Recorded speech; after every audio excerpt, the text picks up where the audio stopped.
Could you tell us what your job is? I'm a freelance animator and designer and illustrator.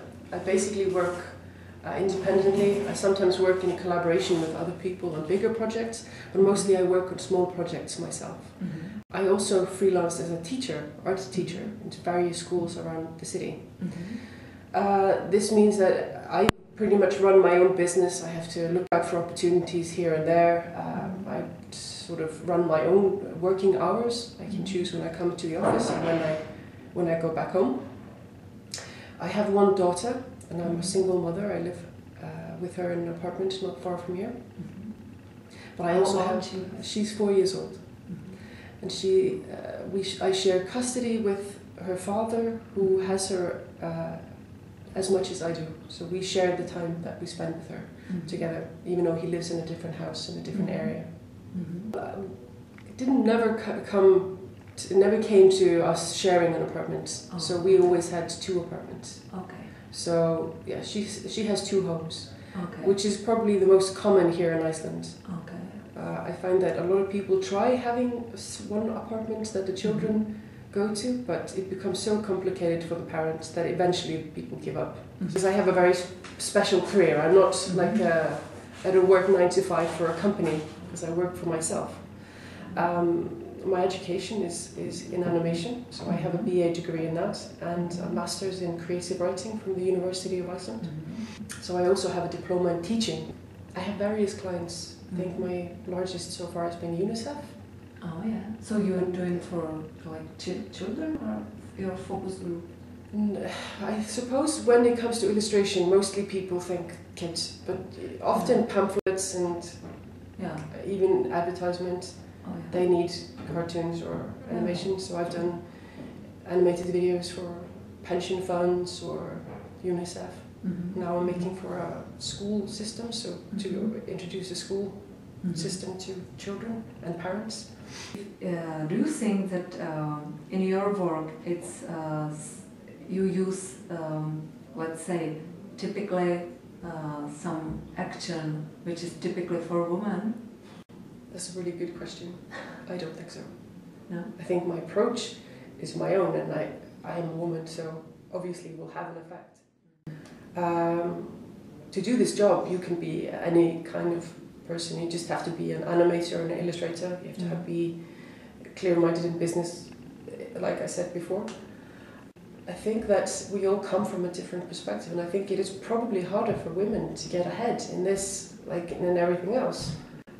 When it comes to money, I say, because I get projects, I get very small projects, but the big projects, where all the money is, advertising, is usually a man's club. But the smaller, more independent, me, working business for one company and then another, this is, easier for a woman to get into than trying to get into an advertising company. So I studied and had a baby. Mm-hmm. And now that I come back into the job market, after I started working, I think when she was 2 years old, then I finished my school and started working. Mm-hmm. But ironically, the fact that I'm a single parent and the fact that she goes to her dad, which would be seen as a problem in many countries, because single women or often single mothers are seen as a risk group. Yeah. The fact that they have to take care of the children first and foremost, but the system here is very welcoming to fathers taking care of children. Mm-hmm. So that means I have time. I've always had time. At least 3 days a week. Now I have 3 days a week where I can finish everything I need to finish and do whatever I need to do, because she goes with her dad. So it's an ironic twist that in fact probably I have more time. Sometimes it feels like I have more time than the regular married woman who has a father at home.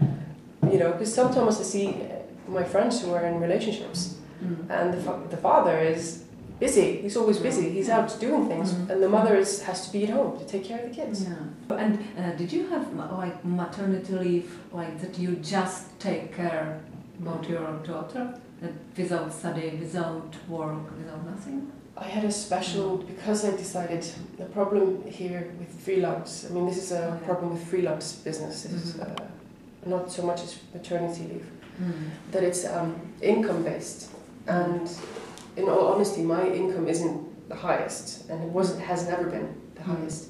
And because of some clause in the tax law, my maternity leave, if I had continued being a freelance when I was pregnant, I would have been given such a tiny amount that it wouldn't have been worth leaving the house. It would have just been ridiculous. I would have had to give up and go to a social pension, basically. Yes. So that's why I decided to go to university, because the maternity pay there, if you are a student, is moderately higher. Have you ever met, concerning your current profession or job position, with any stereotypes which might be tied up with environment, profession, position you're working? So we single mothers are very sensitive towards being victimized. I am very sensitive towards that, because there is a strong trend to victimize single mothers, to portray them as victims of circumstance, poor, uneducated, in argument with their ex-husband or whatever. You know? And so for me, to be stereotyped as some kind of victim is terrible, because I don't see myself like that. I see myself as a co-parent. Yes, Being my own boss. I think this is very undervalued in society today. People just want to give up their authority, find a job, work for a law firm, work in a desk, you know, not be their own boss, have someone else tell them what to do. But me, I want to do calling decide what you will do. Even if I don't get a lot of money, this is what I've achieved. Makes me very happy. But eventually, I see that maybe I can relax on this. At the moment, this is the most important. This is like when I die, like at a very old age, people look at my life and they go, "She did her own thing." I like that. It's very good. Do you have any message for them, for the women in Czech Republic, which are on the beginning? Beginning of their careers. I mean, they want both children and work. Okay. Is it possible, by your opinion? Yes, it's possible. The problem, obviously, is the fact that the system doesn't necessarily help you to do this. I feel privileged and lucky that we have a system here that expects family, that assumes people will have children, not just mothers, fathers as well. This is life. This is life. Work is not life. Living is having children, having a family. This is the number one in the entire universe. Family and having children. Work is important for this as well. But work has to accommodate family life. This has to be a mutual agreement. These two entities aren't two. In fact, they're supposed to be the same thing. So this isn't a woman's problem that you have children. This is society's responsibility. Because if you have happy mothers, you have happy mothers who are good to their children because they're happy themselves, because they're contributing to society, then you have happy kids, you have a stronger life. Because in fact, like I'm raising my child to be a happy, strong person, and I can only do this if I'm happy with my life. So I think that advice to Czech Republic would be to make sure that women have good access to work and education and to be a mother, and that they can do the two at the same time, because it's possible. There isn't a problem with this. You can educate yourself, you can work whenever you want. I mean, yes, it's difficult with kids, but you know, you work around it. So this is the advice for the Czech Republic. Fix this. The Czech Republic women is, you know, just have faith in yourself, you know, believe that you can do this, and not to worry so much about being a mother, because I think it's an amazing thing to do. It helps you become a better person, and hopefully you don't sacrifice your job, don't sacrifice your passion in life. Thank you very much. Could you tell us still your name on the camera? Okay, dus Póreh, Heiðar og Ómarsdóttir.